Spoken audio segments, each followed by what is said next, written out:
Heute erkläre ich euch die Unterschiede von den Lüftungsgitter vom Fiat 500 und Puch 500.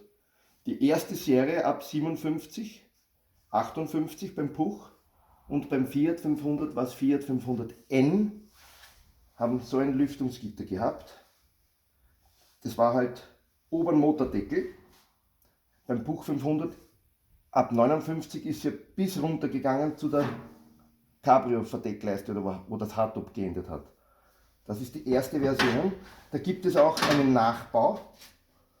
Der wird aus dem neueren Modell vom F, R, also von dem neueren Modell einfach nachgefertigt. Da wird diese Lüftungsschlitz wird verlängert. Also wenn man genau schaut, sieht man, dass da gemurkst wurde, wenn man das ausschneiden musste, also verlängern.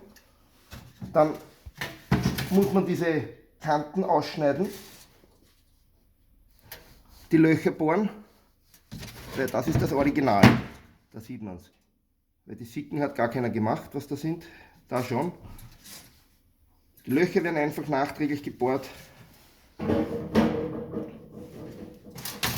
Und unten wird es auch flach geklopft, weil da hat es eine Nase.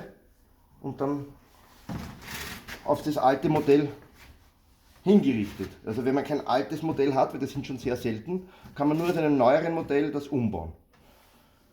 Und dann gibt es für den neuen Fiat 500 mit den normalen Türen dieses Gitter, oder Puch 500S oder Europapuch, der hat so ein Gitter.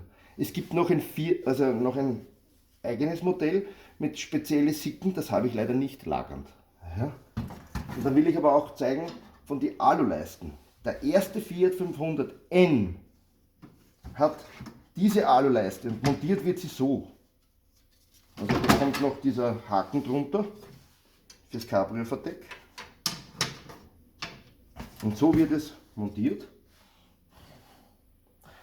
Und ich habe schon oft gesehen, dass es so montiert wird, dass die Tropfnase nach runter geht. Das ist eigentlich falsch. So gehört es nicht. Und dann will ich noch was zeigen. Der Fiat 500 hat, wenn man es genau anschaut, eine kürzere Aluleiste. Der Lochabstand, so wäre eigentlich immer ident mit auch Puch und Fiat, nur in der Mitte hat der Puch zwei. Jetzt gibt es Leute, die was das zuschweißen und da ein Loch reinbohren, passt aber nichts mehr, da muss alles zuschweißen. Ja? Und es ist auch zu kurz, weil das Verdeck vom Fiat 500 schmäler ist, also auf der Seite, als wie vom Puch. Der Puch ist viel breiter. Das war's eigentlich.